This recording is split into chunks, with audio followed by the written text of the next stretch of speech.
자, 오늘 24장 보겠습니다. 24장 우리가 1절부터 보겠습니다. 우리 23장은 다 보셨죠? 사라가 돌아가셨어요. 그래서 이제 그 마므레가 어디라고 했어요? 헤브론, 마므레, 기랏 아르바 다 똑같은 말이에요. 한 곳 이름인데 세 가지 이름이 있다 그랬어요. 이제 그 세 가지 이름 다 똑같은 이름을 가지고 있는 거기에 이제 장사 지내는데 그 해적속들이 그냥 땅을 쓰라고 그랬지만 아브라함이 그렇게 하지 않고 어느 400세겔을 주고 구입해서 이제 그 자기 가족묘를 이제 자기 소유로 가족묘를 만듭니다. 그래서 여기 지금 헤브론 성지라고 그랬지요. 지금 그 성지로 아주 이스라엘 백성들에게는 굉장히 그 귀한 곳입니다. 그래서 여러분이 나중에 지금은 뭐 시국이 이렇게 안 좋아서 그렇지만 나중에 성지순례를 가시게 되면 이런 헤브론 이런 데 꼭 가보셔야 돼요. 보통 성지순례 그 여행이 이제 이스라엘 예수님 계시던 그런 가버나움에서부터 이렇게 예루살렘 그쪽이지 이런 헤브론 이런 데 가는 여행이 별로 없습니다. 그래서 나중에 여러분이 이제 좀 시국이 나아져서 성지순례를 가게 되면 이런 헤브론 같은 곳, 이제 이런 곳을 좀 돌아보시면 좀 위험하긴 합니다. 지금 하마스들이 이쪽으로 미사일을 많이 쏘기 때문에. 그래도 이런 곳이 있다는 걸. 요즘은 또 가보시잖아요. 인터넷 보니까 너무 잘 나오더라고요. 아주 기가 막히게 사진이 잘 나옵니다. 여러분 한번 헤브론을 검색하셔서 한번 그 성지순례를 한번 화면으로라도 한번 좀 보십시오. 그러면 굉장히 아주 그냥 그 리얼리티가 살아납니다. 자, 그래서 이제 24장. 사라도 돌아가시고, 아브라함도 이제 연세가 많으시죠? 자, 24장 1절 보겠습니다. 아브라함이 나이가 많아 늙었고, 야훼께서 그에게 범사의 복을 주셨더라. 여러분, 이제 우리 다 늙어가지요? 우리 다 늙어가는데, 젊어서는 좀 고생을 해도 돼. 젊어 고생은 사서도 한다 그래요. 근데 우리가 늙어서 고생하는 건 이거는 아주 안 되겠더라고요. 그러니까 여러분 우리가 늙어서 이렇게 나이가 많아 늙었을 때 하나님께 복을 받으시는 저와 여러분이 되시기를 바랍니다. 여러분 하나님께 복을 받는 게 뭘까요? 그냥 하나님이 돈을 많이 주셔가지고 막 떵떵거리고 살면서 여행이나 다니고 그렇게 하고 그렇게 사는 것이 우리가 복 받은 것일까요? 저는 그렇게 생각하지 않습니다. 우리가 하나님께 복을 받는 것은 여러분 요엘서에 그렇게 얘기하세요. 너희가 말세에 성령이 임하시면 너희 젊은이는 환상을 보고 늙은이는 꿈을 꿀 것이라고 얘기해요. 여러분 우리가 60, 70이 돼도 하나님의 꿈을 꿀 수 있어요. 나는 그게 하나님의 복이라고 생각해요. 우리가 재물이 많고 건강하고 여러분 그래도 다 끝이 있습니다. 그리고 가는 날이 언제인지 우리가 아무도 장담할 수 없습니다. 그러므로 우리가 하나님 앞에 나이가 많아 복이 있는 건 물론 재물도 있어서 남한테 빌리러 가지 말아야지. 남한테 그냥 신세지고 늘 도움을 받아야 되고 이런 삶 참 고달픈 삶이죠. 그러나 여러분 하나님께서 우리에게 그렇게 하지 않으십니다. 빌리러 가지 않게 하십니다. 최소한 남한테 손 벌리게 하시진 않을 거라고 저는 믿습니다.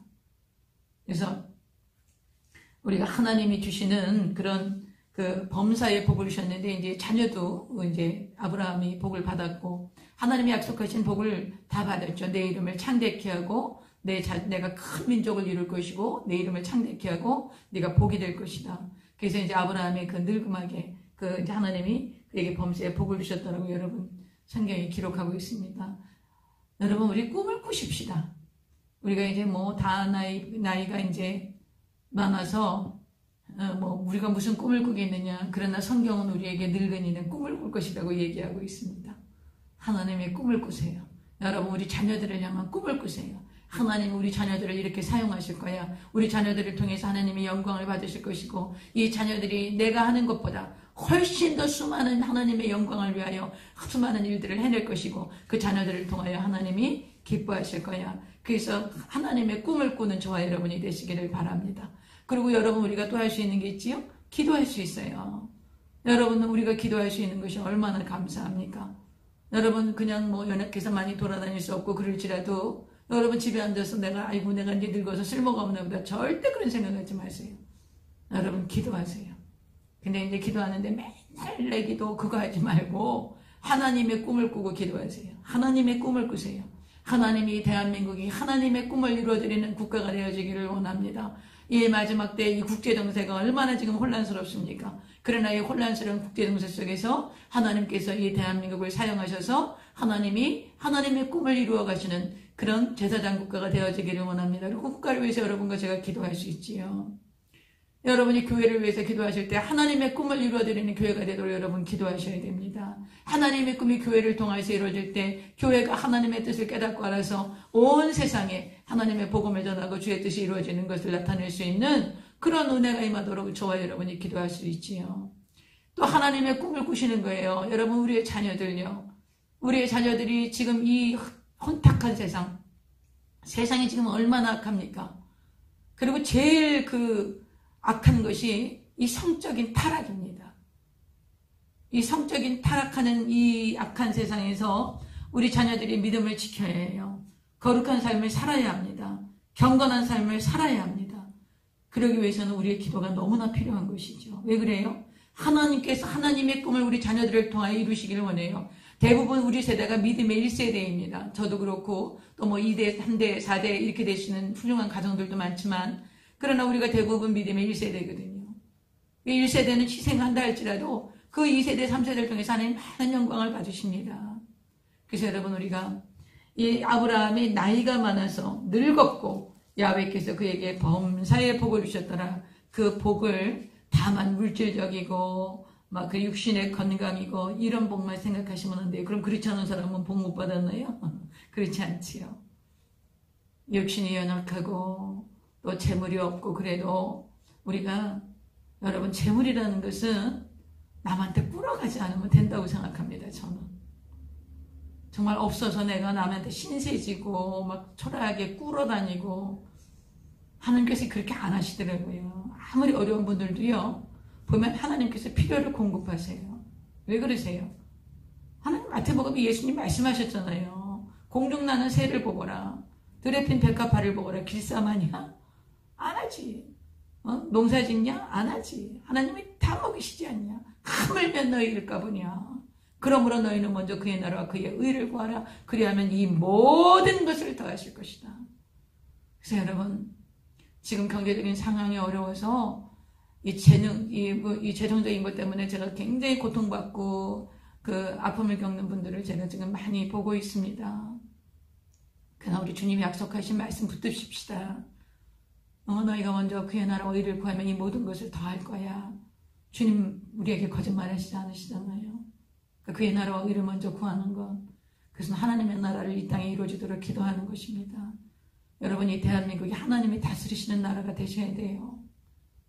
인본주의가 세상의 그 기준이 세상의 가치가 이 나라를 다스리시면 그것은 우리가 하나님 앞에 온전히 기도하지 못했기 때문인 것입니다. 그러므로 이 나라를 하나님이 다스리시는 하나님의 나라가 되어지도록 우리가 기도해야 하는 그런 하나님의 꿈을 꾸는 것, 이것이 바로 우리가 복받은 자라는 것이지요. 세상 사람들은 그거 안 합니다. 남이 어떻게 됐거나 말거나 그냥 나만 잘 먹고 잘 살면 된다고 생각합니다.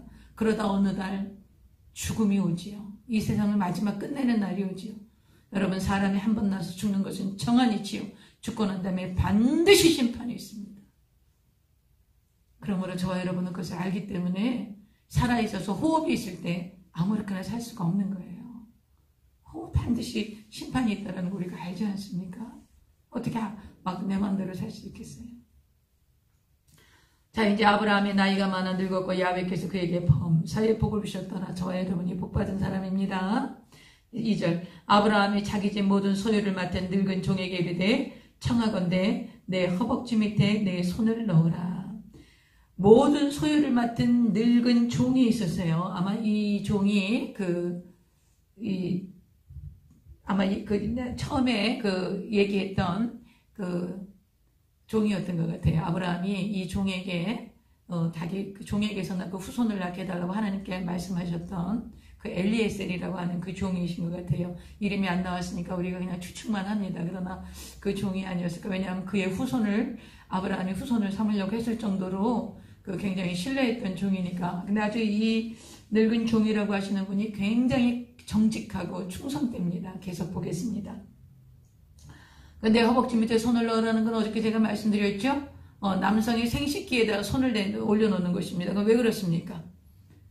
생명의 근원인 그곳에 손을 넣고 기도한다는 것은 내 생명을 다해서 충성하고 이 약속을 지키라는 거예요. 그리고 이제 그 생명의 근원이 시작되는 곳이기 때문에 이 약속이 내 생명의 근원이 시작되는 것에서부터 이제 시작되는 그런 약속이다. 그래서 굉장히 이것은 깨뜨릴 수 없는, 이것은 아주 취소할 수 없는 그런 언약을 얘기하는 것입니다. 거기 이제 얘기하세요. 3절 보겠습니다. 내가 너에게, 나는 누구예요? 아브라함이죠. 너는 늙은 아브라함의 종을 얘기하는 것입니다. 내가 너에게 하늘의 하나님 땅의 하나님이신 야훼를 가리켜 맹세하게 하노니 너는 내가 거주하는 이 지방 가나안 족속의 딸 중에서 내 아들을 위하여 아내를 택하지 말고 내 고향 내 족속에게로 가서 내 아들 이삭을 위하여 아내를 택하라. 왜 그랬을까요? 여기 지금 가나안 땅에 살고 있으면서 왜 가나안의 딸들을 취하지 말라 그랬을까요? 여러분, 이 당시에 벌써 가나안에는 수많은 악이 행해지고 있었어요. 이때 벌써. 그러니까 그 악한 환경, 악한 문화, 악한 이 상황에서 자라난 그 여성 딸을 데려다가 며느리를 삼을 수가 없는 거예요. 이때는 지금 하나님이 가나안을 진멸하라든지 그런 얘기를 안 하시는 거죠. 그러나 아브라함이 볼 때 이 가나안 문화가 그때 이미 너무나 타락했던 거예요. 여러분, 우리가 이제 이런 그 가나안 문화에 대한 책들을 보면, 가나안 족속인 어떤 족속들이냐? 여러분, 바벨탑 있죠? 우리 창세기 10장 바벨탑 배웠죠? 바벨탑을 쌓아요. 바벨탑을 쌓을 때 언어가 흩어져가지고 다 사람들이 이제 흩어집니다.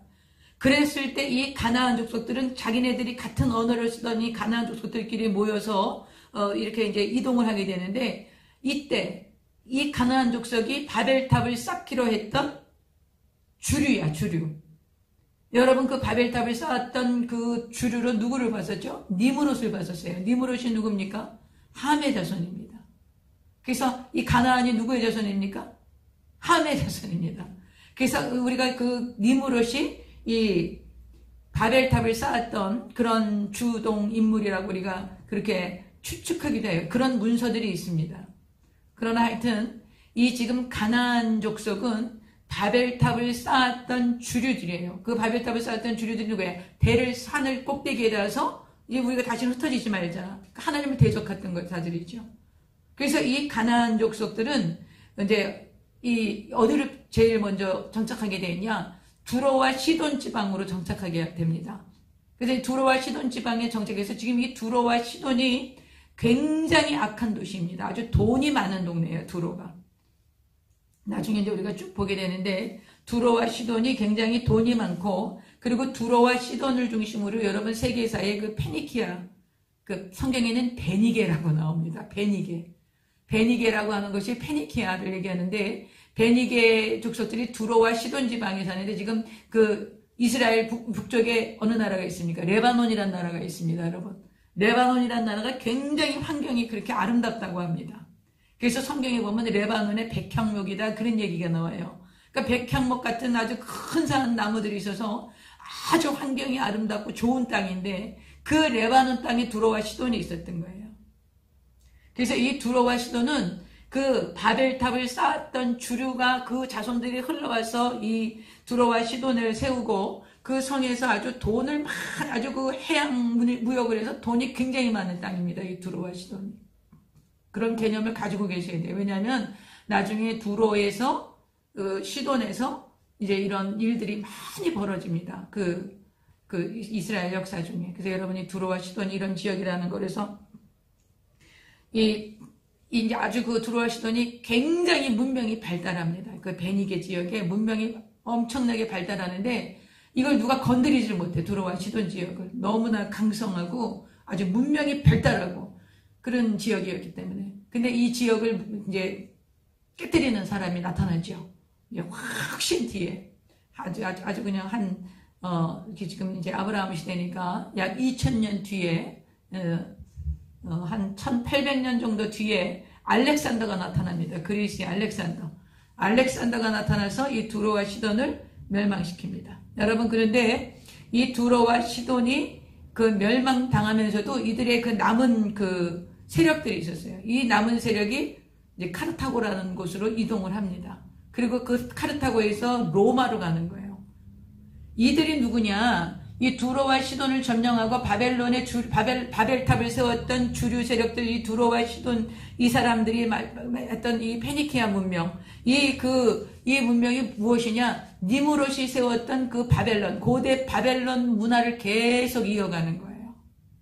그래서 이 고대 바벨론 문화를 계속 이어갔기 때문에 이제 이것이 두로와 시돈 그 페니키아를 통해서 이것이 이제 헬라의 그 알렉산더에 의해서 멸망당했지만 이것이 카르타고로 옮겨옵니다. 그리고 카르타고에서 로마로 옮겨가는 거예요. 카르타고를 점령하죠, 로마가. 나중에 이거 제기사 제가 가르쳐 드릴게요. 그래서 이제 이 로마에 무슨 문명이냐? 고대 바벨론 종교가 들어와 있는 거예요. 그래서 이 로마를 제2의 바벨론이라고 그러는 거예요.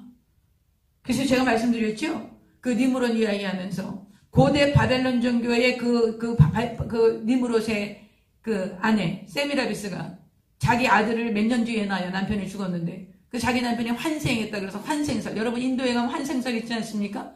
사람이 죽어서 뭐가 돼가고 다시 태어난다는 환생설. 그것이 이 니무롯의 아내 세미라비스 때부터 시작되는 것입니다. 거기에 모자상이 있다 그랬죠? 모자상? 그 세미라비스가 자기 아들을 안고 있는 모자상. 이 모자상이 이 전 세계에 있습니다. 전 세계에. 그런데 이게 지금 이 고대 그 바벨론 종교를 어디에 있었어요? 로마에 있었어요. 로마에. 근데 로마가 기독교를 국교를 공인하면서 예수 그리스도와 마리아를 그렇게 형상화한 것이지요. 그래서 그냥 예수님을 맨날 그냥 어린아기를 그냥 힘없는 어린아기를 만들어 놓고 마리아가 탁 이렇게 막 수령충정하는 마리아로 해서 마리아한테 중보기도를 하면 예수님께 들어주신다고 하는 그런 어이없는 그런 것들이 생겨나게 된 것이죠. 이것은 전혀 성경과는 상관없는, 기독교와는 전혀 상관없는 그런 그 고대 바벨론 종교의 그런 잔재인 것입니다. 마리아는 그냥 우리하고 같은 평범한 한 여인이었어요. 마리아가 죄가 없다, 무오설. 그래서 마리아를 그 예수님의 어머니 무오하신 그런 걸 만들어낸 그 설을 만들어낸 분이 어거스틴이에요. 어거스틴.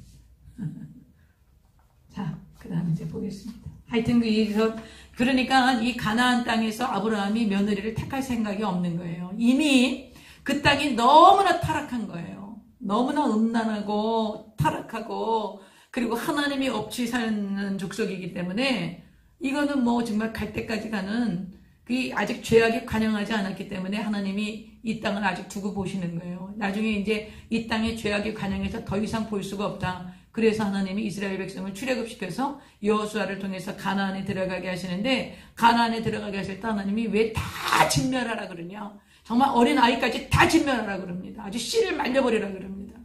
근데 그렇게 합니까? 안 합니까? 안 합니다. 이스라엘 백성들이 그렇게 안 해요. 안 하고 남겨둬요. 그 남겨둬서 나중에 그들이 다시 이스라엘 백성들의 올무가 되어지고 가나안 문화를 섬기게 되고, 그래서 결국 하나님에게 멸망받는 그런 일들이 일어나는 것들이 이제 성경에 계속 나오게 됩니다.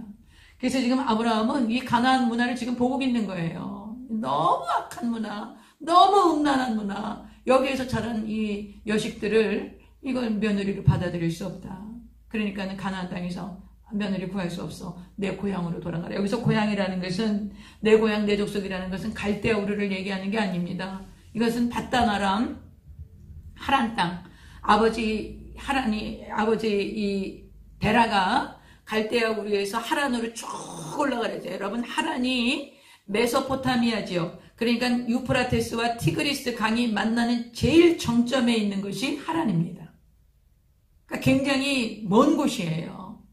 그래서 이 지금 헤브론에 지금 아브라함이 살고 있었다면 헤브론에서 밧단 아람, 하란까지 거리를 약 800km로 봅니다. 우리가 부산까지 한 450km 보지 않습니까? 근데 이제 진짜 800km, 그러니까 부산에서 저쪽 평양까지도 더 되는 거죠. 그 800km 이상입니다. 거의 1000km 가까이 된다 그럽니다. 그러니까 그런 거리를 지금 이 종에게 가서 이제 거기에서 그 며느리 될 아이를 데려오너라. 이렇게 당부를 하는 것입니다. 그러니까 이제 아브라함이 굉장히 그 신앙을, 하나님을 경외하는 신앙을 지키기 위해서 이제 며느리를 드리길 원하는 거예요. 자기의 그 혈족 가운데서 그렇게 해서 이제 보냅니다. 그러니까 이제 보내면서 종이 뭐라 그러냐면, 종이 이제 그 훌륭하신 이 종이 말씀하십니다. 5절. 종이 이르되 여자가 나를 따라 이 땅으로 오려고 하지 아니하거든 내가 주인의 아들을 주인이 나오신 땅으로 인도하여 돌아가리까. 여자가 안 오려 그러면 맞선을 보게 이삭을 데리고 갈까요? 이렇게 여쭤보는 거예요. 그럴 수 있죠. 이제 맞선 보는, 우리 치면 이제 맞선 보는 거지요. 그랬더니 아브라함이 뭐라 그러냐? 6절. 아브라함이 그에게 이르되 내 아들을 그리로 데리고 돌아가지 아니하도록 하라. 그렇게 하지 말라는 거예요. 내 아들 데리고 돌아가지 말아라. 7절. 하늘의 하나님 야훼께서 나를 내 아버지의 집과 내 고향 땅에서 떠나게 하시고 내게 말씀하시며 내게 맹세하여 이르시기를 이 땅을 내 씨에게 주리라 하셨으니 그가 그 사자를 너보다 앞서 보내실지라 내가 거기서 내 아들을 위하여 아내를 택할지니라. 여러분, 아브라함이 이제 믿음이 완전히 달라진 거예요. 100세에 낳은 아들 이삭을 하나님 앞에 드리기로 결정한 그런 그 많은 수많은 그 실수와 연약함 속에 하나님이 아브라함을 빚어가셔서 아브라함이 이제는 아주 정말 믿음의 조상 아브라함으로서의 면모를 보여주십니다. 이제 너가 그 며느리를 구하러 갈 때 하나님께서 너보다 앞서가서 그거를 행하실 거야. 그러니까 너는 가기만 하면 된다. 이 얘기 하시는 거예요. 이게 뭐 눈에 보이지 않고 귀에 들리지 않고 손에 잡히지 않아도 아브라함은 이제 철저히 하나님을 신뢰하시는 것이죠. 이 가나안 땅, 이 타락하고 죄 많은 이 세상이 관영하는 이 바벨론의 문화가 가득 찬 이 땅에서는 내가 며느리 구할 수 없어. 그러나 하나님께서 너보다 앞서서 내 고향 친족에 가면 예비한 며느리가 있을 거야. 앞서서 가실 거야. 그러니까 다녀오너라 이렇게 얘기하시는 거죠. 자, 보세요. 8절이요. 만일 여자가 너를 따라오려고 하지 아니하면 나의 이 맹세가 너와 상관이 없나니 오직 내 아들을 데리고 그리로 가지 마. 만약에 이 여자가 안 온다 그러면서 아이고 내가 남편도 안 봤는데 어떻게 시집 갑니까? 뭐 이렇게 하면 그건 끝이라는 거예요. 아이하고는. 그러니까 내 아들은 데리고 가서 맞서 보이지 말라는 거예요. 아주 그냥 담대하시죠. 9절. 그 종이 이에 그의 주인 아브라함의 허벅지 아래에 손을 넣고 이 일에 대하여 그에게 맹세하였더라. 이 약속은 꼭 지키겠습니다. 그래서 이제 출발을 합니다. 이 늙은 종이. 자, 10절. 어떻게 출발하나 보십시다. 이에 종이 그 주인의 낙타 중 10匹를 끌고 떠났는데 곧 그의 주인의 모든 좋은 것을 가지고 그러니까 엄청난 선물을 가지고 간 거예요. 나중에 뒤에 보면 아주 선물이 엄청납니다. 가지고 떠나 메소포타미아로 가서 나홀의 성에 이르게 됩니다. 여러분, 여기서 낙타 10匹이라는 것은 지금으로 치면 아주 고급 승용차 10대를 가지고 가는 거예요. 그 당시로 치면 그 가격이고 지금으로 쳐도 그렇습니다. 그러니까 아브라함이 굉장히 부유했지요. 그러니까 아주 그냥 충분한 예물을 가지고 떠난 겁니다. 이 종이. 그 종이 가져가고, 그 다음에 또 뭐 좋은 거, 뭐 여러 가지 금은 패물을 막 그 선물을 주려고 그렇게 가서 이제 여기서 메소포타미아라는 것은 이제 하란을 얘기하는 거예요. 메소포타미아라는 말은 두 강 사이다 이 말이에요. 유프라테스와 티그리스 강 사이에. 근데 이 지역이 굉장히 넓습니다. 그래서 유브라테스 문명 뭐 이렇게 하죠. 그 지역에 문명이 발달해요. 그 4대 강의 그 문명 지역으로. 그 지역이 굉장히 넓은데 그 지역 그 넓은 지역에 제일 높은 곳이 제일 그 정점을 찍는 곳이 하란이에요. 그것을 바다나람이라 그럽니다. 하란 그러면 하란은 알겠는데 근데 바다나람은 어디예요? 그렇게 하시면 안 돼요. 하란이 바다나람이에요. 그래서 이제 거기에 그 메소포타미아 그쪽에 가서 나홀의 성에 이르러. 나홀이 누구예요? 아브라함의 동생이죠. 아브라함의 동생 나홀의 이제 성에 이르러서 그 낙타를 성 밖 우물 곁에 꿀렸으니. 여러분, 이 낙타가 쉴 때는 무릎을 꿇고 쉽니다. 무릎을 꿇고. 그래서 아주 낙타 무릎이 보면 막 굉장히 굳은 살이 이렇게 박히고, 여러분 그런 거 많이 보셨을 거예요. 낙타는 꼭 무릎을 꿇고 쉽니다. 그래서 우리가 기도 많이 하시는 분들 보고 뭐라 그래? 낙타 무릎 같다 그러고 그러시죠? 그래서 그러시는 겁니다. 꿀렸으니 저녁 때가 된 거예요. 여러분, 지금 여기서 우리가 지금 이렇게 성경을 보니까 이게 금방 온 것 같아. 금방 출발하자마자 바로 온 것 같아. 그렇지 않습니다. 약 800km에서 1000km가 되는 거리면 우리가 계속 그 당시에 걸어갔지 않겠습니까? 뭐 낙타를 타고 간다 그래도 우리가 속도 내지 못했을 거예요. 그럼 하루에 몇 킬로 나갔을까요? 하루에 한 40km? 100리 정도 가지 않았겠습니까? 100리도 굉장히 무리해서 가는 거죠. 그러면 한 30km 간다고 칩시다. 그냥 걸어서 뭐 낙타를 데리고 막 이렇게 가니까. 그러면은 약 800km에서 1000km면 약 30일 이상 가는 것입니다. 한 달 이상 지금 이제 이 낙타를 데리고 선물을 들고 이렇게 낙타에 싣고 그렇게 하고 이제 간 거예요. 가서 이제 드디어 그 나홀의 성에 이르게 됩니다. 그래서 이제 12절 보겠습니다. 그가 이르되, 여기서 그는 누굽니까? 늙은 종이시죠? 늙은 종 그분이 이르되, 그가 이르되 우리 주인 아브라함의 하나님 야훼여. 이제 하나님께 기도하는 거예요. 하나님께 기도하고 모든 것을 하나님께 신뢰하고 하나님을 의지하는 것을 이 종이 보았죠. 그러니까 이제 아브라함의 하나님 야훼께 종이 기도합니다. 종의 기도를 한번 들어보실까요? 그가 이르되 우리 주인 아브라함의 하나님 야훼 원하건대 오늘 나에게 순조롭게 만나게 하사 내 주인 아브라함에게 은혜를 베푸시옵소서. 이제 하나님이 예정하신 그런 이삭의 아내를 좀 순조롭게 만나게 도와달라고 이제 기도를 하셨어요. 그럴 때 이제 그러면서 뭐라고 말씀하신 13절, 성중 사람의 딸들이 물 기르러 나오겠사오니 내가 우물 곁에 서 있다가 한 소녀에게 이르기를 너는 물동이를 기울여 나로 마시게 하라 하리니 그의 대답이 마시라 내가 당신의 낙타에게도 마시게 하리라 하면 그는 주께서 주의 종 이삭을 위하여 정하신 자라 이로 말미암아 주께서 내 주인에게 은혜 베푸심을 내가 알겠나이다. 이렇게 말씀하는 거예요. 이게 무슨 말씀일까요? 이제 이 늙은 종이 기도하는 거예요. 하나님께, 아브라함의 하나님께, 하나님 제가요 이제 여기 왔는데 이제 해질녘이 돼서 낮에는 더우니까 이제 못 오지요. 그러니까 이제 해질녘이라고 그래서 뭐 컴컴할 때가 아니라 뭐 한 4-5시, 한 서너시 일단 해가 좀 기울고 난 좀 서늘한 그 시간대 이제 여성들이 이제 물 기르러 나올 텐데 그때 그 물 기르러 나온 여인이 나에게 내가 좀 물을 달라 그러면 그냥 손뜻 이렇게 물을 주고 또 낙타에게도 낙타가 몇 마리예요? 10마리예요. 그 낙타 10필에게 물을 먹일 수 있는 그런 자매가 나오면 그러면 그가 이제 하나님이 보내주신 이삭의 아내인 줄 알겠습니다. 그렇게 기도를 한 거예요. 근데 그 기도 하기도 전에 마치기도 전에 짠하고 누가 나타나세요? 리브가가 나타난 거예요. 하나님 예비하셨죠? 여러분 우리 결혼 못한 자녀들 많잖아요. 이런 기도 좀 한번 해보세요. 그리고 여러분 결혼을 아이들한테 끊임없이 얘기하셔야 합니다. 그냥 아이고 우리 애들은 뭐 결혼 안 한다 그래요. 뭐 결혼 안 들면 고생 안 들면 그런 얘기를 하더라도 얘야 결혼 사람이 한번 태어나서 그래도 사람이 하고 살 거는 한번 다 해보고 살아야 되지 않겠냐. 하나님이 널 축복하신다. 반드시 책임져 주신다.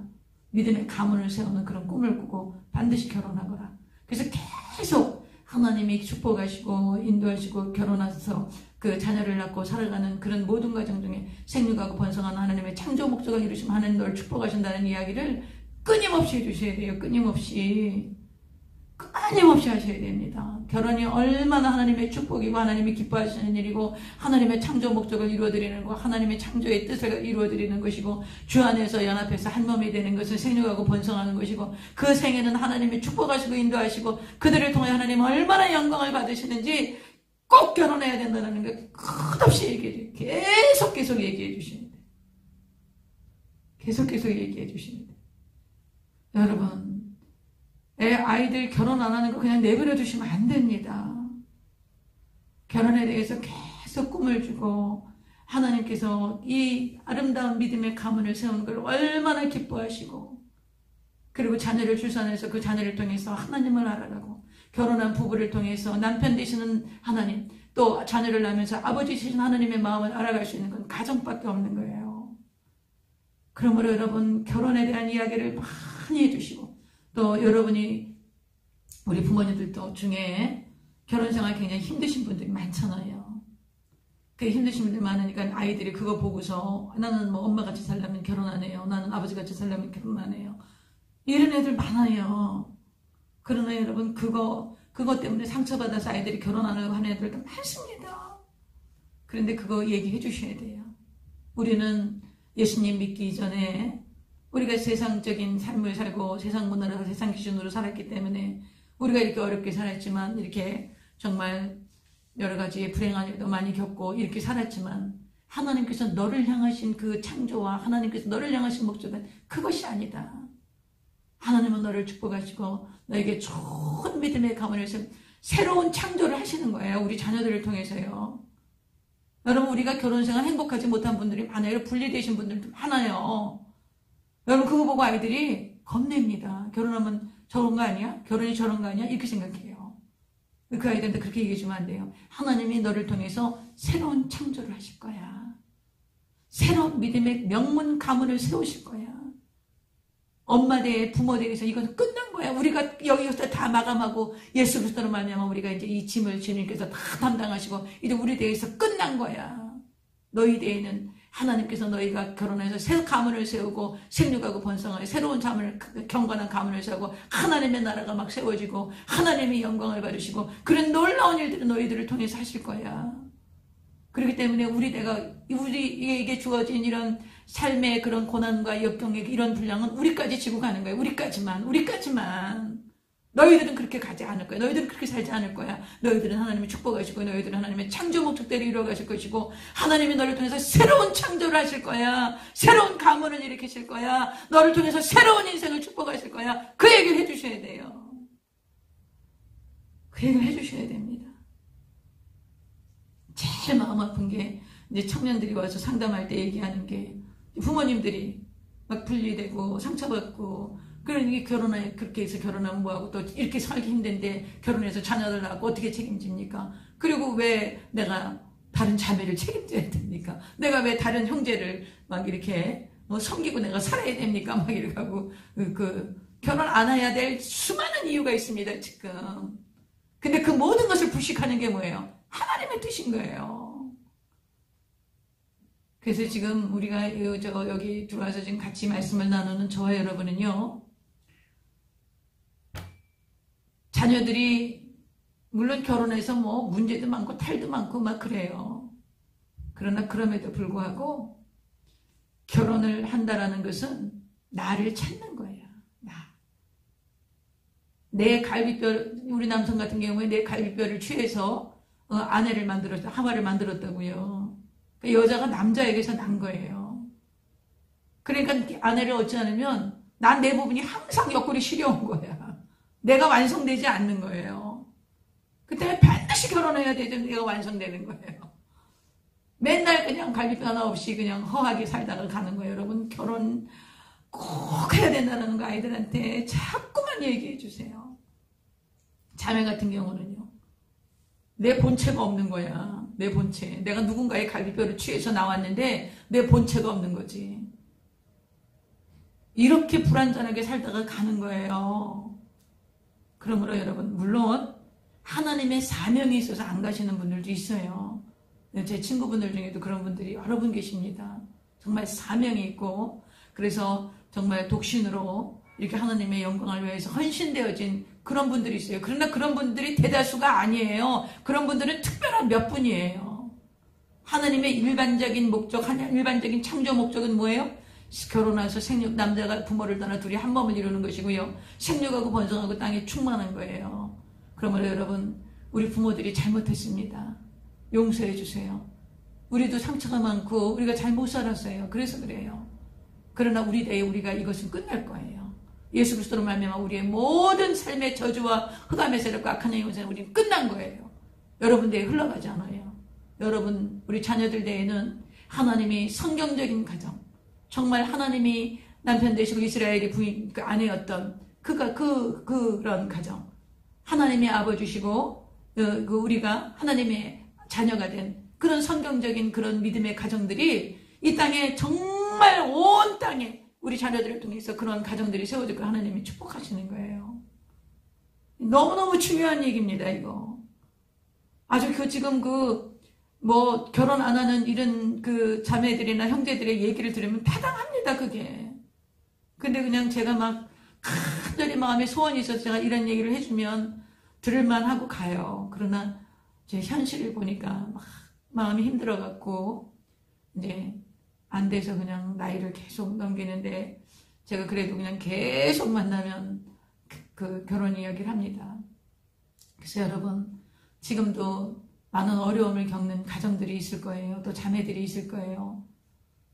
아마 지금 이것을 형제들이 본다면 좋겠지만 안 보는 형제들이 많을 것 같아서 제가 말씀을 드리는데, 우리 젊은 자매들, 가정의 남편이나 이런 문제로 어려움을 겪는 거, 그거 하나님의 방법으로 살면 해결됩니다. 오늘 이번 주에 제가 그 부모님에 대한 도리에 대해서 우리가 설교를 할 거고, 다음 주에는 부부관계에 대해서 제가 좀 설교를 하려고 그래요. 그래서 월달은 가정의 달이기 때문에 그 얘기를 좀 해야 되겠다는 생각이 들어요. 그래서 여러분이 결혼하셔야 됩니다, 꼭. 그리고 하나님의 말씀을 따라서 믿음의 가문을, 정말 명문 가문을 세워서 여러분의 가문에서 하나님의 경건한 자손들이 출산되어져서 하나님이 그들을 통하여서 이 세계 역사를 이끌어 가시는 그런 정말 그런 놀라운 복된 가문을 세우시는 그런 일들이 꼭 있으셔야 됩니다. 이 리브가라는 여인이요, 굉장히 지혜롭습니다. 이제 보십시오. 이제 이 종이 이 기도를 했잖아요. 기도를 하자마자 15절 보겠습니다. 말을 마치기도 전에, 이 기도 아멘 하기도 전에 리브가가 물동이를 어깨에 메고 짠 하고 나타나는 거예요. 리브가가 물동이를 어깨에 메고 나오니 그는 아브라함의 동생 나홀의 아내 밀가의 아들 부두엘의 소생이라. 그러니까 이게 지금 누가 됩니까? 손녀딸이 되는 거죠, 아브라함에게. 아브라함의 동생이니까 동생 나홀의 아들 부두엘의 또 딸이란 말이에요. 그러니까 이제 자기 동생의 그 조카의 딸이니까 손녀딸이 되는 거지요. 아브라함에게 16절 그 소녀는 보기에 심히 아름답고 지금까지 남자가 가까이 하지 아니한 처녀더라. 그가 우물로 내려가서 물을 그 물동이에 채워가지고 올라오는지라. 여러분, 이 당시의 우물이라는 것이 우리가 생각하는 우리나라의 우물이 아니랍니다. 그 우물을 뚫어 내려가려면 이렇게 나선형으로 아주 굉장히 많이 내려간답니다. 아주 굉장히 그 나선형으로 된 그 길을 돌아서 엄청나게 거진 10m 이상 내려가야 된다 그러더라고요. 그러고 나서 그 우물을 기르는 거예요. 그리고 그 물을 길러서 물동이에다 이거 다시 또 올라와야 되는 거예요. 그 나선형으로 된 길을. 그러니까 이 물을 기른다라는 것이 그냥 우리가 두레박으로 물 떠가지고 거기서 그냥 바로 매긴 그런 차원이 아닌 거예요. 이 나선형으로 된 그 계단길을 한 3층, 여러분 10m 정도 되면 약 3층 되는 거리입니다. 그렇죠? 그 3층이나 되는 그 나선형으로 되는 걸, 그걸 돌아서 물을 퍼서 물동이를 이고 다시 또 거기로 올라와야 되는 거예요. 그러니까 이게 보통 수고가 아니라는 거지요. 보십시오. 아주 아름다우세요. 제가 성경을 보면서요, 사라도 굉장히 아름다웠던 것 같아요. 그리고, 이 리브가도 또 아주 여기 심히 아름답다고 나옵니다. 이제 성경에 나오는 여인들이 굉장히 아주 미모가 뛰어나셨던 것 같아요. 그래서 제가 이렇게 주변에 보니까 주의종들 있지 않습니까? 목사님들. 그 목사님들의 그 사모님들이 대부분 보면 참 미인이세요. 대부분 그렇습니다. 뭐 거진다 그렇다고 해도 과언이 아닌데, 그 목사님들, 사모님들이 아주 다 미인이십니다. 그래서 제가, 어떻게 이렇게 목사님들은 다 미인들만 고를까 그랬더니, 어느 날 어떤 분이 그러더라고요. 평생 한 명만 데리고 살아야 되기 때문에 하나님께서 특별히 뽑아갖고 사모될 사람들은 예쁜 사람들만 붙여준다고. 제가 웃기도 했습니다. 하여튼 그 성경에 아주 그 리브가도 굉장히 아리따웁게 이렇게 또 일부러 적어 놓으셨습니다. 그래서 이제 이 리브가가 이제 그 물동에 물을 채워가지고 우물로 내려갔다 그러죠, 여기? 내려가는 거예요. 이렇게 나선형으로 이제 내려가서 물을 그 물동에 채워가지고 올라오는 거예요. 또 올라오는 거예요. 근데 이제 종이 이제 마주 달려가서 보겠습니다. 17절. 종이 마주 달려가서 이르되 청하건대 내 물동이에 물을 내게 조금만 마시게 해다오. 이렇게 얘기하시는 거예요. 네, 리브가가 어떻게 하나 보세요. 자, 보세요. 그가 이르되 내 주여 마시소서 하며 급히 그 물동이를 손에 내려 마시게 하고. 이거는 뭐예요? 굉장히 호의적인 거예요. 조금 더 싫은 내색을 안 하는 거예요. 그 10m나 내려가갖고, 물을 길러서 또 다시 올라와갖고 물동이에 물을 지고 왔는데, 그 물 달라 그러니까는 뭐 조금도 인상 쓰거나, 뭐 싫어하거나 그런 내색이 없이 급히 내려놓고서 어서 드시라고. 여러분, 얼마나 이 리브가가 인정스럽고, 그 성품이 뭐 아주 정말 너무 인정스럽고, 그리고 손님 대접하는데 인색하지 않고, 아주 그냥 정말 하나님이 딱 정해놓으신 것을 이 종이 한눈에 볼 수 있었죠. 그런데 이제 열필되는 그 낙타에게도 물을 줘야 되잖아요. 그렇게 기도했잖아요. 어떻게 하나 한번 두고 보실까요? 계속 보실까요? 급히 그 물동이를 손에 내려 마시게 하고 마시게 하기를 다 하고. 여러분 지금 한 30일 이상 계속 걸어왔단 말이에요. 이 종이. 물론 중간중간 오면서 쉬면서 물 드셨겠지만 얼마나 목이 말랐겠어요. 그런데 그냥 그 물동이를 내리자마자 그냥 급히 그냥 다 드시라고 그렇게 하면서 뭐라고 하시냐. 이 19절 마시게 하기를 다 하고 이르되, 리브가가 얘기하는 거죠. 당신의 낙타를 위하여서도 물을 빌어 그것들도 배불리 마시게 하리이다. 여러분, 낙타가 물을 한 번 먹으면 보름 정도 물을 안 먹어도 된답니다. 그 물을 얼마나 많이 먹겠어요. 근데 이 낙타가 지금 몇 필이에요? 10필이에요. 그 여성이 물동이에 물을 얼마나 지고 오겠어요. 그럼 10필을 낙타의 물을 다 먹이려면 그 우물을 계속 올라갔다 내려왔다 몇 번을 해야 됩니까? 10번 이상을 해야 되는 거죠. 그런데 지금 이 리브가가 뭐라 그래요? 내가 이 낙타들도 물 다 먹이겠다 그러는 거예요. 대단하죠? 여러분 같으면 어떠셨을 것 같아요? 저 같으면 그렇게 못했을 것 같아요.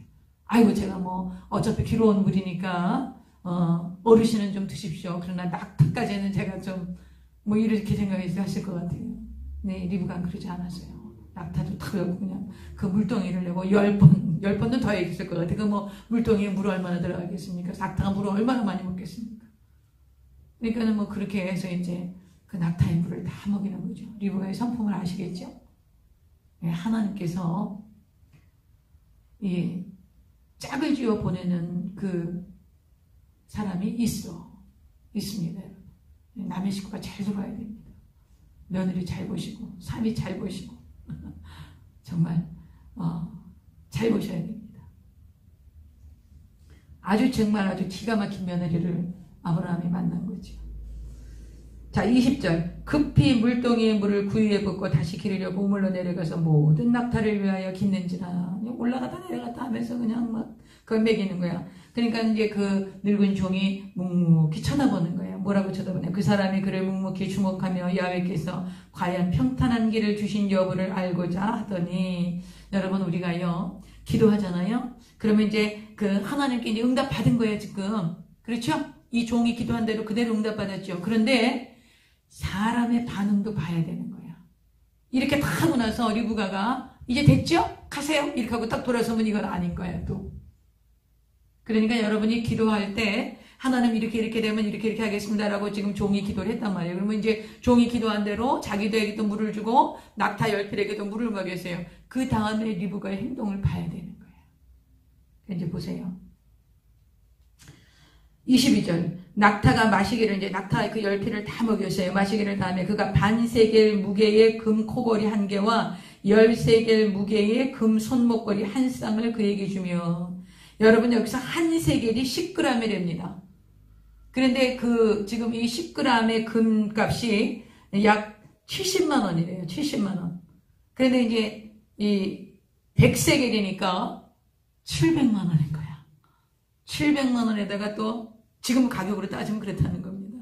거기에다가 한 쌍이야. 그러니까는 그 길 가던 나그네를 물을 드리고 10필의 낙타를 물을 드리고 선물을 받았는데 얼마큼 받았어요? 1,400만 원어치 선물을 받은 거예요. 지금으로 따지자면. 어마어마하죠? 할만하죠?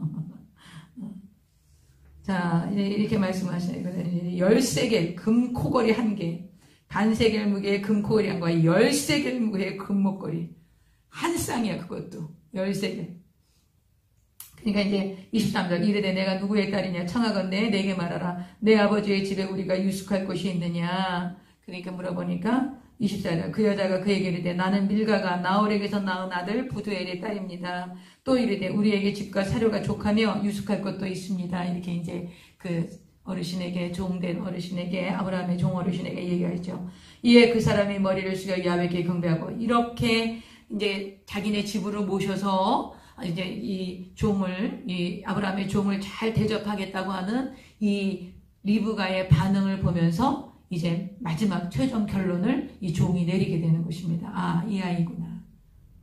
만약에 여기서 이제 물을 다 먹였지만 아주 끝까지 이렇게 하지 않고 중간에 말이야 아주 그냥 이렇게 못됐게 아주 그 겸손하지 못한 그런 아이고 그 뭐 여기까지 했으면 되지 않았겠어요? 그냥 돌아가서 여기까지 우리 집에 그런 게 없습니다. 뭐 이제 이렇게 하고 그럴 수도 있지 않겠습니까? 그러면 이제 이 자매는 아니라는 거지요. 근데 이제 끝까지 우리 집에 그 낙타를 먹일 것도 있고 쉴 곳이 있습니다. 집으로 가시죠. 하면서 이제 집까지 모셔드리는 이런 리브가를 보고 이제 종이 그 이제 확신을 하게 되는 거지요. 26절요. 이에 그 사람이 머리를 숙여 야훼께 경배하고 하나님이 정하신 자매구나 이렇게 결백하게 하는 거죠. 27절 이르되 나의 주인 아브라함의 하나님 야훼를 찬송하나이다. 나의 주인에게 주의 사랑과 성실을 그치지 아니하였사오며 야훼께서 길에서 나를 인도하사 내 주인의 동생 집에 이르게 하셨나이다. 이러면서 하나님께 감사했어요. 28절 소녀가 달려가서 이 일을 어머니 집에 알렸더니 리브가에게 오라버니가 있어 그의 이름은 라반 아시죠? 야곱이 이제 나중에 이 외갓집에 가서 외삼촌 라반에게 이제 머무르게 합니다.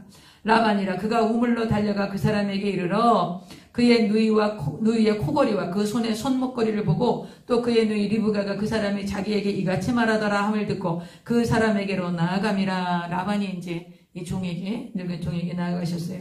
그때 그가 우물가 낙타 곁에 서 있더라. 라반이 이르되 야훼께 복을 받은 자여 들어오소서. 어찌 밖에 서 있나이까? 내가 방과 낙타의 처소를 준비하였나이다. 그 사람이 그 집으로 들어가며 라반이 낙타의 짐을 부리고, 이제 낙타가 그 낙타의 심부름을 라반이 하는 거지요.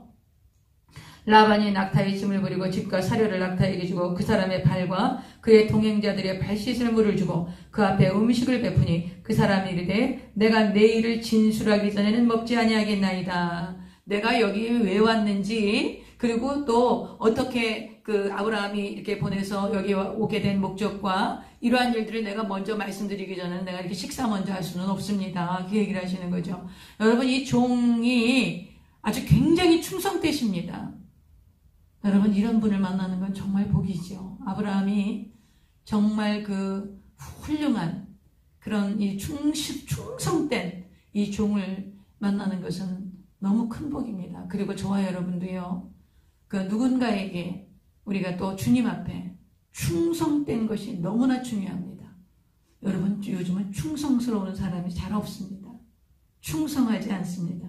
이해타산하고 손익계산을 해서 내가 이익이 되면 그냥 그것은 충성하는 것이 아니라 내가 이익이 되면 그냥 그 대가만큼 내가 하는 것입니다. 어떤 그 대의를 위해서 충성하는 것이 지금 사라져가고 있어요. 근데 여기 이분은 굉장히 아주 충성된 종입니다. 그리고 우리에게도 말씀하시죠. 주님이 맡은 자에게 구할 것은 충성입니다. 충성입니다. 충성이 뭡니까? 마음의 중심을 하나님께 드리는 거예요. 그것이 충성입니다. 그 다음에 이제 보겠습니다. 아주 이제 안 먹겠다 그러는 거예요. 그러면서, 그러니까 이제 라반이 그러면 말씀하시고, 먼저 말씀하십시오. 이제 이렇게 얘기하죠. 자, 이 35절. 야훼께서 나의 주인에게 크게 복을 주시어 창성하게 하시되 소와 양과 은금과 종들과 낙타와 나귀를 그에게 주셨고 나의 주인의 아내 사라가 노년에 나의 주인에게 아들을 낳음에 주인이 그의 모든 소유를 그 아들에게 주었나이다. 상속이 끝났어요. 아브라함이 이삭에게 모든 상속을 끝낸 거야. 다 준 거예요. 37절. 나의 주인이 나에게 맹세하여 이르되 너는 내 아들을 위하여 내가 사는 땅 가나안 족속의 딸들 중에서 아내를 택하. 제가 말씀드렸죠. 이미 가나안 땅은 너무나 타락하고 이 가나안 땅은 바벨론 그 고대 바벨론 종교 그 바벨탑을 쌓았던 주류들이 이제 이동해서 그 가나안 땅이 지금 그 팔레스타인 땅에 거주하고 있었기 때문에 아주 그 고대 서적 보면 여러분 그 당시에 벌써 이미 너무너무 음란하고 타락하고 우상을 섬겼던 그 고대 바벨론 종교 그 니무롯을 섬기는 그런 고대 바벨론 중에 섬기던 땅이 이 가나안 족속이었습니다. 거기서 절대로 며느리 구할 수 없죠. 그래서 이제 37절 다시 봅니다. 나의 주인이 나에게 맹세하여 이르되 너는 내 아들을 위하여 내가 사는 땅 가나안 족속의 딸들 중에서 아내를 택하지 말고 내 아버지의 집 내 족속에게로 가서 내 아들을 위하여 내 아내를 택하라 하시기로 내가 내 주인에게 여쭈되 홍여자가 나를 따르지 않으면 어찌하리까 한즉 주인이 내게 이르되 내가 섬기는 아브라함이 얘기한 거지요. 말씀하신 거지요. 내가 섬기는 야훼께서 그의 사자를 너와 함께 보내어 내게 평탄한 길을 주시리니 하나님이 너보다 앞서서 사자를 보내실 거다. 이제 종에게 그렇게 말씀하셨다는 거지요. 너와 함께 내게 평탄한 길을 주신 너는 내 족속 중 내 아버지 집에서 내 아들을 위하여 아내를 택할 것이니라. 내가 내 족속에게 이를 때에는 내가 내 맹세와 상관이 없으리라. 만일 그들이 내게 주지 아니할지라도 내가 내 맹세와 상관이 없으리라 하시기로 이렇게 아브라함이 말씀하셨다는 것을 종이 얘기하는 거죠. 누구한테? 라반과 그 가족들한테 얘기하는 거예요. 내가 오늘 우물에 이르러 말하기를 내 주인 아브라함이 하나님 야훼여 만일 내가 행하는 길에 형통함을 주실진데 내가 이 우물 곁에 서 있다가 젊은 여자가 물을 기르러 오거든 내가 그에게 청하기를 너는 물동이의 물을 종에게 조금 마시게 하라 하여 그의 대답에 당신은 마시라 내가 또 당신의 낙타를 위하여도 기르리라 하면 그 여자는 야훼께서 내 주인의 아들을 위하여 정하여 주신 자가 되리이다 하며 내가 마음속으로 말하기를 마치기도 이렇게 이제 생각을 한 거예요. 하나님께 기도해달라는 거. 이제 지나온 그 과정들을 쭉 이제 그 라반과 그 가족들에게 얘기하시는 것이죠. 45절. 내가 마음속으로 말하기를 마치기도 전에 리브가가 물동이를 어깨에 메고 나와서 우물로 내려와 깃기로 내가 그에게 이르기를 청하건대 내게 마시게 하라 한즉 그가 급히 물동이를 어깨에 여러분 여기서 급히라는 말 조금 더 서두르지 않은 거예요. 그러니까 조금 더 망설이지 않은 거예요. 그분을 대접하기 위해서 아이고 막 인색한 마음으로 머릿속으로 계산하고 이거 전혀 없었다라는 거예요. 아이고 물 달라 그러니까 아유 얼마나 목이 마르셨을까. 그래갖고 그냥 급히 대접을 한 거예요. 급히 드렸다는 거예요. 여기서 아주 이 키워드가 급히입니다. 아주 이렇게 그냥 조금도 스스럼 없이 목마른 나그네를 그대로 그냥 대접할 수 있는 그런 마음이 여유롭고 그 착하고 인정스러운 여인이었어요. 리브가가요. 그다음 46절 그가 급히 물동이를 어깨에서 내리며 이르되 마시라 내가 당신의 낙타에게도 마시게 하리라 하기로 내가 마시면 그가 또 낙타에게도 마시게 한지라. 얼마나 고마워요. 그 낙타 10편이나 되는데 그 오르락 내리락 하면서 말이지 그냥 얼마나 힘들었겠어요. 근데 그 낙타 피를 다 먹이니까 정말 감동적인 거죠. 여러분 사람이 잘 들어와야 돼. 정말 사람이 잘 들어와야 돼. 하여튼 뭐 아들이건 딸이건 사람이 잘 들어와야 되고요.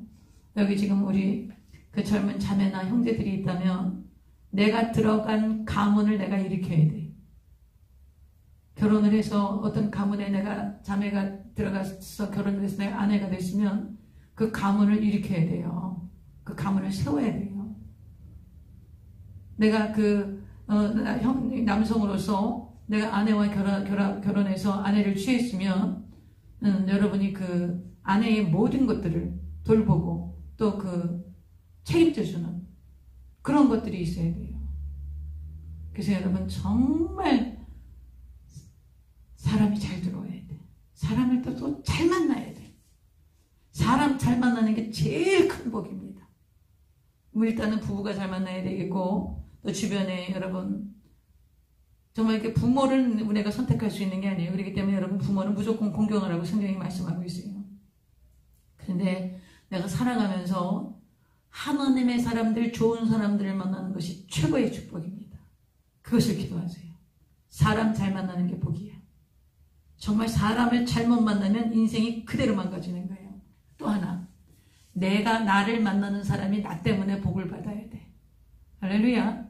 여러분과 내가 뭐예요? 아브라함의 복을 받은 자예요. 그 내가 복이야. 그렇기 때문에 나를 만나는 사람이 나 때문에 복을 받아야 되는 거예요. 그걸 기도하셔야 돼요. 그래서 내가 사람들에게 유익을 주고 복을 주는 자가 되는 거. 그래서 큰 소리 칠 수 있어야 돼. 당신들 말이지 날 만난 걸 감사하게 생각해. 내가 복이거든. 날 만난 거는 당신들이 복을 만난 거야.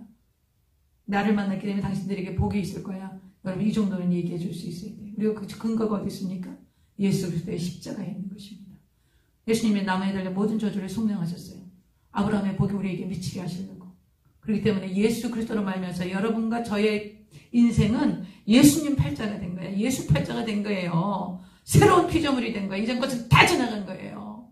그러므로 과거에 내가 힘들고 어렵게 살고 저주 가운데 살고 그냥 시달리고 고통 가운데 살고 이런 모든 것들 다 지워버려야 돼. 그거 무슨 내적 치유 같은 거 하지도 마라. 내적 치유는 무슨 내적 치유예요. 내적 치유 그거 필요 없는 거야. 십자가를 끌어안고 내가 믿음으로 주님의 나를 위해서 십자가에 죽으시고 부활하셔서 내가 십자가로 말미암아 다시 태어난 거야. 내가 예수 생명으로 다시 태어난 거야. 이제 나는 저주와 상관이 없는 거예요. 사망과 상관이 없는 거예요. 질병과 내가 상관이 없는 거야. 나는 예수님의 생명으로 다시 태어났어. 나는 새 생명이야. 나는 새로운 피조물이야. 그렇게 믿음으로 나가면 여러분이 복을 받은 자가 복인 거예요. 여러분이 복인 거야. 그리고 여러분 만나는 사람이 복을 받는 거예요. 그런 믿음으로 우리가 살아야지 말이야. 맨날 그냥 과거에 내가 어떻고 이래가지고 내가 그래갖고 나를 만난 사람이 그 복을 받겠어? 그냥 아이고 저 사람 보면 우울해지네 이렇게 되지. 여러분 사람 잘 만나는 게 얼마나 큰 복인지 몰라요. 아주 수많은 성공하신 분들이 어떻게 성공했냐? 사람을 잘 만나서 성공한 거예요. 사람을 잘 만나서. 강용호 박사 시각장애인 그분 아시죠? 강용호 박사 그분이 어떻게 부인 잘 만난 거예요. 부인. 그 당시에 숙대 나온 여성을 만나서 그분을 만나서 공부하게 되고 시각장애를 극복하고 또 유학까지 가서 미국에 가서 그 오바마 그 행정부에서 그 장애인 차관보로까지 성장하실 수 있는 그런 거예요. 사람 잘 만난 거예요. 여러분 우리가 사람 잘 만났죠. 우리 조영기 목사님 얼마나 잘 만났습니까? 여러분.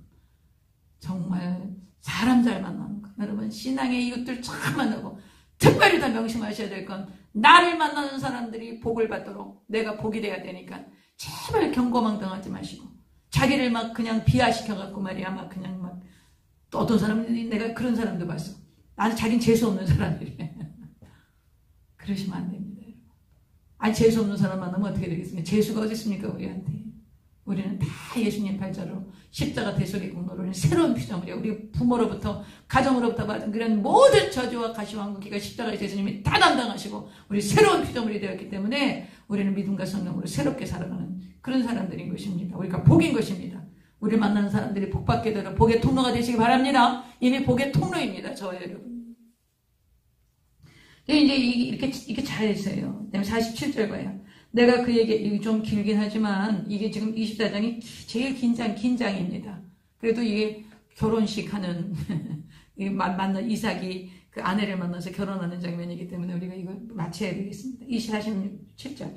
내가 그에게 묻기를 내가 네 딸이냐 한즉 이르되 밀가가 나홀에게서 난 부두의 딸이라 하기로 내가 코고레를 그 코에 끼고 손목고레를 그 손에 끼우고 내 주인 아브라함은 여호와께서 나를 바른 길로 인도하사 나의 주인의 동생의 딸을 그의 아들을 위하여 택하게 하셨으므로 내가 머리를 숙여 그에게 경배하고 찬송하였나이다. 이제 당신들이 인자함과 진실함으로 내 주인을 대접하려거든 내게 알게 해주시고 그렇지 아니할지라도 내게 알게 해주셔서 내가 우로든지 좌로든지 행하게 하소서. 결정을 누가 하시라는 거예요? 당신들이 결정을 하십시오. 나는 지금 하나님께서 이렇게 인도해 주셨고 또 하나님의 뜻이 이루어진 것을 내가 믿고 있습니다. 그러나 그렇다고 해서 내가 당신들에게 강요할 수는 없습니다. 그러니까 결정을 하십시오. 이렇게 이제 결정권을 주시는 거죠. 여러분 신앙은 강요하시면 안 돼요. 제가요 어떤 그 자매를 이제 이렇게 만나게 됐는데 이 자매가 옛날에 예수님을 이제 믿다가 지금은 뭐 여러 가지 우여곡절 끝에 지금 예수님 안 믿더라고요. 근데 이제 제가 이제 목사인 것을 알고 좀 놀래더라고요. 그래서 근데 이제 제가 목사인 걸 알고 제가 강권할 줄 알았나 봐. 그러나 이제 제가 강권하지 않고 제가 아침마다 메시지 보내지 않습니까? 이제 그 메시지를 계속 보냅니다. 그러니까 강권할까봐 좀 이렇게 거리를 두더라고요. 여러분 강권하지 마세요. 기도만 하시면 됩니다. 여러분 기도만 하시면 하나님께서 그 사람들의 마음을 움직여 주세요. 그래서 이제 스스로 깨닫고 돌아올 그런 시간이 반드시 있습니다. 신앙은 강권하지 않습니다. 강권할 때가 또 있어. 그러나 대부분 우리가 기다려주는 것이 굉장히 필요합니다. 여기 이렇게 그 종이 쭉 자기가 지금까지 있었던 이야기를 하고 그러나 결정은 당신들이 하시오. 이렇게 이제 그러면 내가 당신들의 결정에 따라서 뭐 우든지 자든지 뭐 내가 도로 돌아가든지 뭐 또 다른 방법을 생각하든지 해보겠습니다. 이제 이렇게 얘기를 하시는 거지요. 50절. 그때 이제 라반과 부두엘이 이제 오빠와 아버지가 얘기하는데요. 라반과 부두엘이 대답하리되 이 일이 여호와께로 말미암았으니 우리는 가부를 말할 수 없노라. 바로 이것이 믿음의 가문인 거예요. 아브라함이 왜 자기 고향에 그 갈 때 저기 하란에 가서 자기 족속 중에서 이 딸을 데려오라고 하는지 아시겠지요? 가나안 딸들은 하나님 몰라요. 가나안에서는 하나님이 행하신 일들이라고 생각하지 않아요.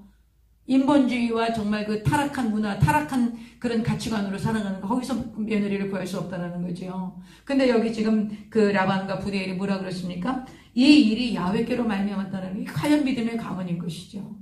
그래서 여러분, 결혼할 때 물론 그 사람을 봐야 돼요. 그 사람을 봐야 되지만 우리가 가문을 보고 그 부모를 보는 이유가 왜 그렇습니까? 이런 걸 보는 거예요, 이런 걸. 그래서 이분이 얼마나 가문을 많이 봅니까? 그래서 이렇게 그 예수님을 믿는 가문을 어떤 한 권사님이 저를 찾아오셨는데 그 예수님을 잘 믿는 믿음의 가문의 딸을 그 며느리로 드렸다고 아주 굉장히 기뻐하시더라고요. 여러분, 우리가 그런데 이게 있어요. 또 우리가 또 상처가 많고 예수님 믿지 않는 그런 가문에서 우리가 예수님을 믿고 우리가 일대가 됐잖아요. 그럼 우리는 뭐예요? 예수님 안 믿는 가문이니까 그러면 그런 좋은 가문이 아니네. 이제부터 여러분이 좋은 가문을 만드시면 돼. 다시 얘기해요. 우리 새로운 피조물이에요. 우리 가정의 호주는 살아계신 하나님이시고, 그래서 하나님이 호주 되시는 이 가문을 우리가 새롭게 만드는 거예요. 그래서 여러분, 좋은 믿음의 가문을 세우는 것이 이렇게 중요합니다. 아주 그 여호와께로 말미암아서 우리가 가부를 말할 수 없다. 51절. 리브가가 당신 앞에 있으니 데리고 가서 여호와의 명령대로 그를 당신의 주인의 아들의 아내가 되게 하라. 그래서 이것이 하나님의 명령인 것을 이 부두엘과 라반이 깨닫게 되고 데려가라고 합니다. 52절. 아브라함의 종이 그들의 말을 듣고 땅에 엎드려 여호와께 절하고, 누구한테 절해요? 여호와께, 하나님께 감사의 절을 올리는 거예요. 그리고 은금 패물과 의복을 꺼내어 리브가에게 주고 그의 오라버니와 어머니에게도 보물을 주니라. 54장. 시간이 많이 지나가는데 그래도 여기까지 24장은 마치겠습니다. 이에 그들 곧 종과 동행자들이 먹고 마시고 유숙하고 그 다음날 아침에 일어나서 가겠대. 여러분, 한 30일 그 정도 노정길을 왔으면 얼마나 힘들었겠어요. 여기서 좀 쉬었다 가라고 그러는데 쉬었다 갈 수도 있지요. 그러나 주인 아브라함이 걱정하시고 또 궁금해 하실까봐 이 충성된 종이 바로 그 다음날 돌아섭니다. 정말 대단하신 분이에요. 이렇게 충성된 종을 아브라함이 같이 있어서 얼마나 든든했겠어요? 저 여러분도 우리 예수님 앞에 이렇게 충성된 종이 되시기를 바랍니다. 그 다음에 55절. 리브가의 오라버니와 그의 어머니가 이르되 이 아이로 하여금 며칠 또는 열흘 우리와 함께 머물게 하라. 그 후에 그가 갈 것이니라. 아니 그냥 그 다음날 바로 돌아갈 거면 얼마나 이 딸 아이 리브가 데려가야 되는데 얼마나 섭섭해요. 그러니까 어머니와 오빠가 한 열흘이라도 좀 같이 있다가 가면 좋겠습니다. 여기 싸보낼 것도 많고 또 거기 가면 엄마 생각나고 그럴 텐데 먹을 것도 좀 해서 보내고 여러 가지 그 아이를 위해서 결혼을 위해서 준비할 이런 것들도 준비해서 보내기 한 열흘만 좀 말미를 두고 가면 어떻겠습니까? 이렇게 어머니와 오빠가 얘기를 하는 거지요.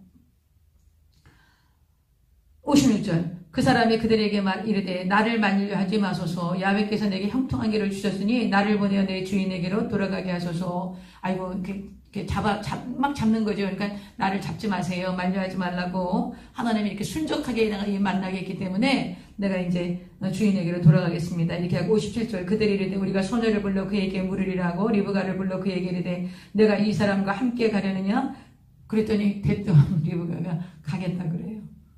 냉정하죠. 아니 결혼하는 것도 좋지만 어머니 앞에 좀 며칠 더 있고 싶을 텐데 그렇지 않으세요? 여러분, 그러나 냉정하게 그렇게 가는 게 맞습니다. 그게 맞습니다. 자, 이제 59절. 그들이 그 너희 리브가와 그의 유모와 아브라함의 종과 그 동행자들을 보내며 리브가에게 축복하여 이르되 우리 누이여 너는 천만인의 어머니가 될지어다. 내 씨로 그 원수의 성문을 얻게 할지어다. 61절. 리브가가 일어나 여자 종들과 함께, 여자 종들을 데리고 가는 것 같아요. 종들과 함께 낙타를 타고 그 사람을 따라가는 그 종이 리브가를 데리고 가니라. 그때 이삭이 부엘라헤로이에서 왔으니 그가 네게부 지역에 거주하였더라. 이삭이 저물 때에 들에 나가 묵상하는 거예요. 기도하는 어머니 생각이 났겠지. 37세 정도의 어머니가 돌아가시는데 지금 40세거든요. 그 어머니 돌아가시고 얼마나 외로움이 컸겠어요. 어머니가 얼마나 금주옥욕으로 키웠겠습니까? 근데 그 어머니 상을 당하고 얼마 되지 않았기 때문에 굉장히 어머니를 그리워하고 그 마음이 힘들었었던 것 같아요. 눈을 들어보면 낙타들이 오는지라. 64절. 리브가가 눈을 들어 이삭을 바라보고 낙타에서 내려 종에게 말하되 들에서 배회하다가 우리에게로 마주오는 자가 누구냐? 종이 이르되 이는 내 주인이니이다. 리브가가 너울을 가지고 자기 얼굴을 가리더라. 여러분, 처녀들이 얼굴을 내놓지 않았다 그래요. 그래서 결혼식 때 이제 얼굴을 드러냈다고 합니다. 66장 종이 그 행한 일을 다 이삭에게 아뢰매 이삭이 리브가를 인도하여 그의 어머니 사라의 장막으로 드리고, 여러분, 이 장막이 이제 그 사라의 장막이 있고 리브가의 장막을 또 만들 수도 있지요. 그런데 이제 이삭이 자기 어머니 그 향취가 나는 그 어머니의 장막으로 이제 그 아내를 맞이합니다. 57절 이삭이 리브가를 인도하여 그의 어머니 사라의 장막으로 드리고 그를 맞이하여 아내를 삼고 사랑하였으니 이삭이 그의 어머니를 장례한 후에 위로를 얻었더라. 그래서 이제 이것이 이삭의 결혼이 이루어진 것을 오늘 우리가 24장을 보았습니다.